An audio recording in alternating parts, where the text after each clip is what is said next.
We are off season. You saw my bodybuilding high volume workout. This is the other half, still working on some strength. We're gonna work through deadlift, grip training, arm over arm, a little bit of monster dumbbell. Enjoy.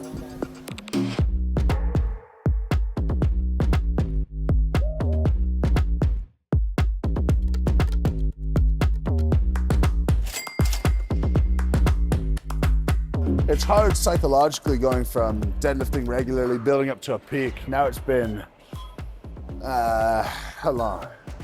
2.5 weeks since the invitational. And I can't let myself push hard. It's gotta be smooth, it's gotta be technique work. So today, I'm gonna do doubles, probably up to 300 or so. I'll have to check my program. And it's gonna be that, it's gonna be a deadlift accessory, it's gonna be back extensions. My biggest thing is I need my back to be stronger to protect myself throughout the season next year. And that's really one of the major focuses for the off season. That, along with my grip, like if I could do those two things alone, I'll be better coming into next year. Never mind the additional strength and power I'll get from adding muscle mass with a bit of bodybuilding.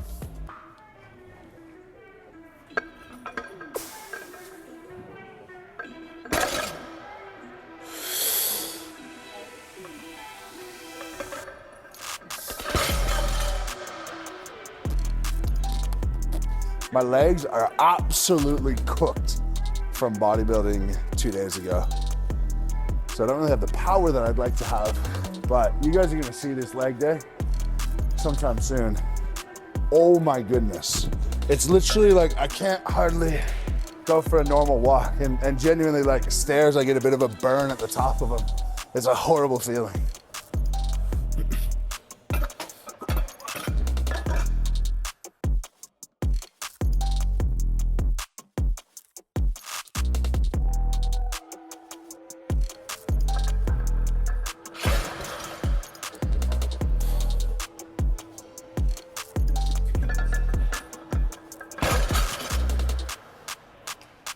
Feels like really together today. That's the best way I can describe it when everything feels like it's clicking. So there's no body part that feels like it's working hard, no part of the movement that feels like it's slower than another. Just everything's sort of grooving, which sucks because I can't pull anything fun. So I'm gonna check my program. I'll let you guys know what I'm doing. So I really wanted to do some singles, but apparently Mr. Chalet has me doing sets of 10 at RP 6. So, thanks, dude. I don't know, a set of 10, RP 6. I'll go to 270 and we'll see how that feels, but that's not ideal because I didn't really want to do that today.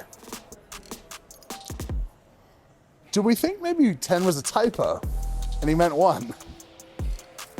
That's a very real possibility.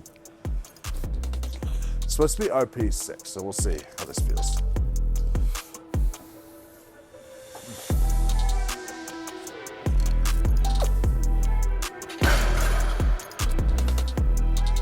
Heartburn.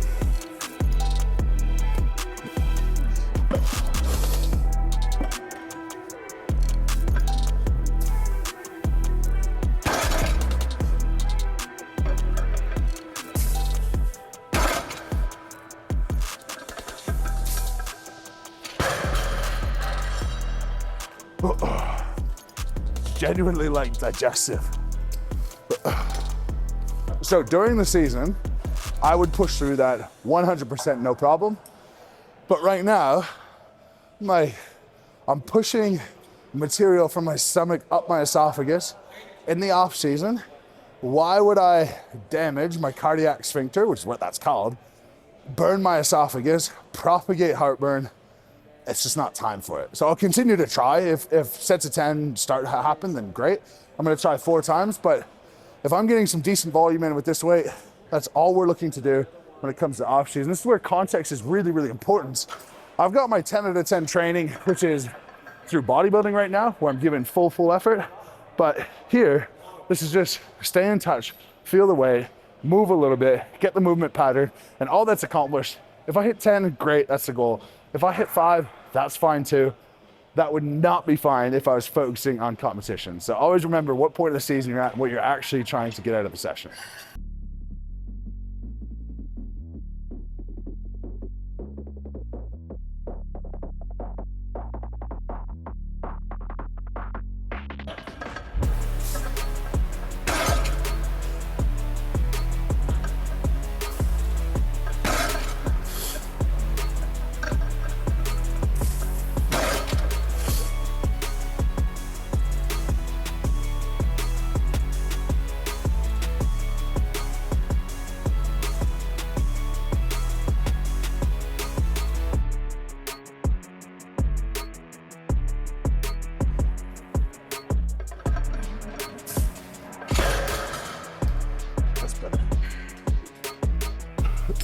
Still not great, but belt placement helped a lot.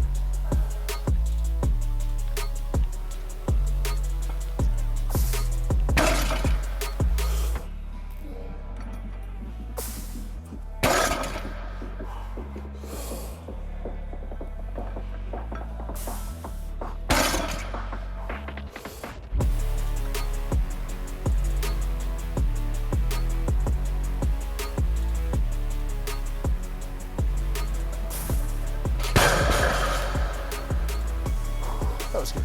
Effort was as high as it needed to be for today. We're gonna do deadlift accessory. I have some freedom with what to do here. And sets of 10 again. RP 5, it's gonna be snatch grip. So we're gonna start at 170 kilos, a couple of sets, and we're gonna give it a bit of a feel out.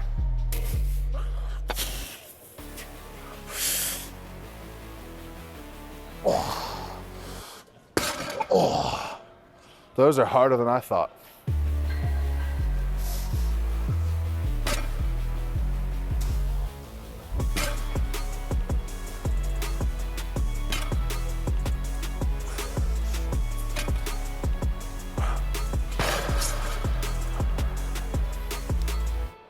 Again, 5 out of 10 effort.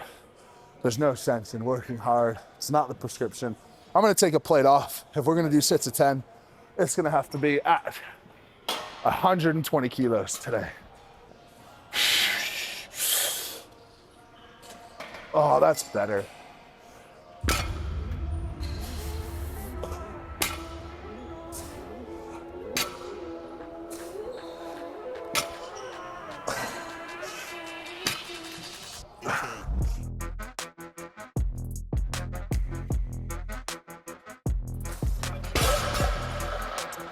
Much better.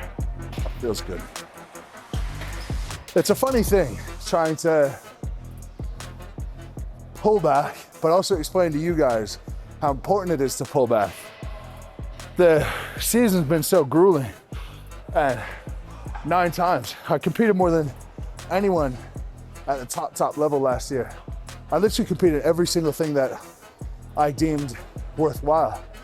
And by the end of the season, it's like, I've had so many people in the past 2 weeks tell me that like, I look like I'm alive again. I don't look like I'm dying when I speak to them.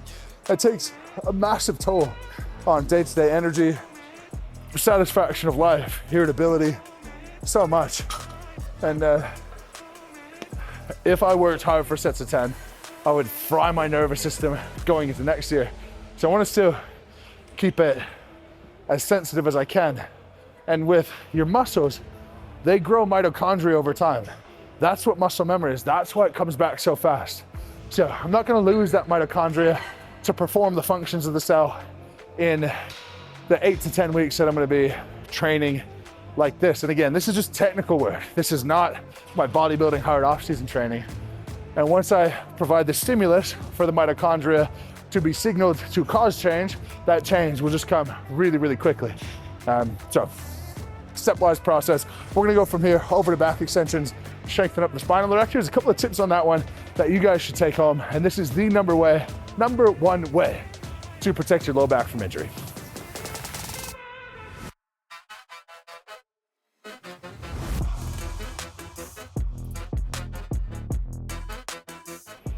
Ooh, that is horrible. 30 pounds is just so uncomfortable. Now, you gotta put this on the back of your neck or hold it on a very particular spot on your upper body, because it's really easy to just hold it a bit lower and make the weight totally different. So that's my way of regulating no matter how tired I get. Also, my neck is built to do shit like this, even though I don't ever train it.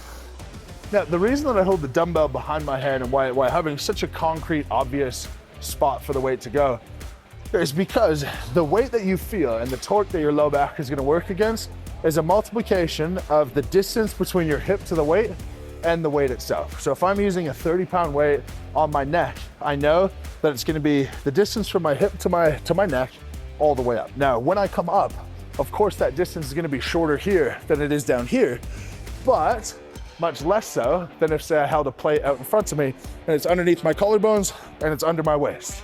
Very, very different. Same story if you hold a plate here and it's a 45-pound plate. On me, the center of mass of that plate is gonna be at the bottom of my sternum. So how many plates can I hold where that is twice as far away? So that is like holding 60 pounds here. So like a 45 and a 25 almost. That just becomes practically really difficult. And so this is a really good way, a reasonable weight, a very concrete way to work. You don't have to think about technique. I'm just thinking about pulling with my low back, which is gonna be the other thing. You can do this exercise and thrust your hips into the machine and make it a little bit easier that way. If you're doing what I'm doing, I'm just strictly pulling with my spinal erectors and focusing on those muscles.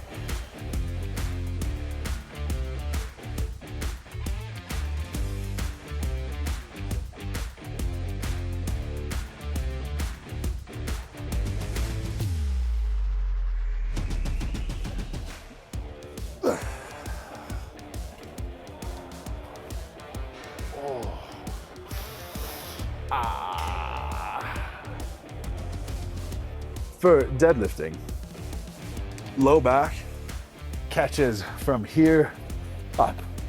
So if you have struggles up here, you can almost always go to strengthening your low back and be able to get the benefit.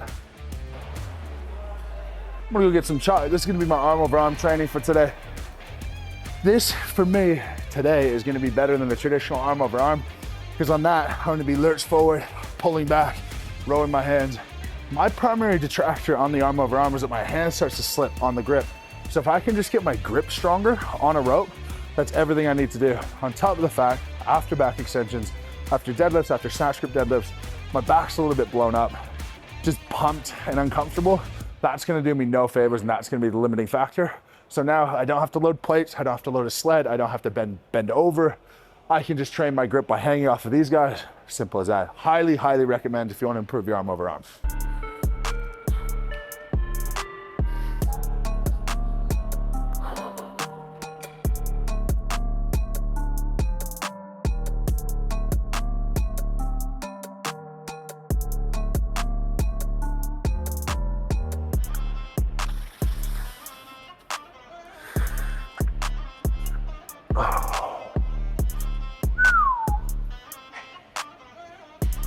Oh, 32.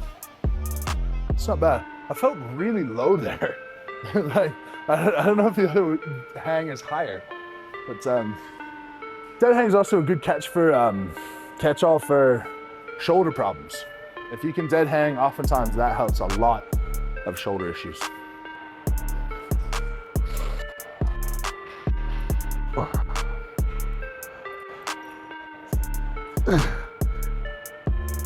Oh, 30. Boom. There's also, believe it or not, controversial opinion. I think truck pulling is more about your arms than your legs. I think it's your arms and your body position, because if you drive your legs, you're gonna start hydroplaning and pull yourself up. It has to be matched by the pull of your arms. So how much you can drive with your legs is limited by the pull of your arms, and your legs will always be stronger than your arms. So it sort of just turns into an arm exercise, which means it sort of just turns into, can you hold on to a rope really strong? Because when you pull a rope, everyone's grip is gonna give out before the actual rowing muscles give out. Ergo, maybe truck pull's a grip exercise? I never thought about that before, but put your thoughts in the comments, maybe. Discovered something revolutionary. The coil of the rope has my left thumb going right along the coil, and my fingers sit nicely right on the back side. That's a really solid grip. On the right, my thumb goes against the grain and I'm trying to grab this like little edge, and my fingers are also the opposite way. Now, what you could say is turnarounds so that your right hand could line up. Well, turnarounds, and still my left thumb lines up and my fingers are good.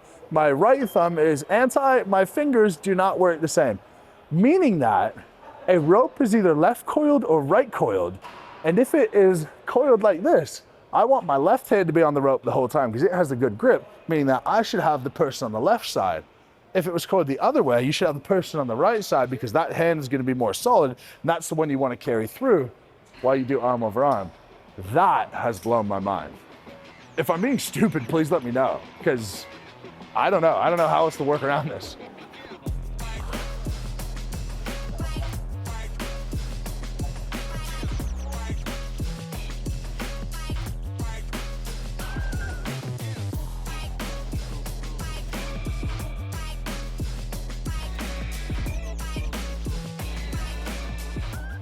Oh, 30. Woo-wee. It's good. I learned something new today, and I hope you did too. Thank you very much for watching. If you want to support the channel, Lift Heavy Be Kind merch down in the description. So are my programs. As per usual, Lift Heavy Be Kind. We will catch you tomorrow.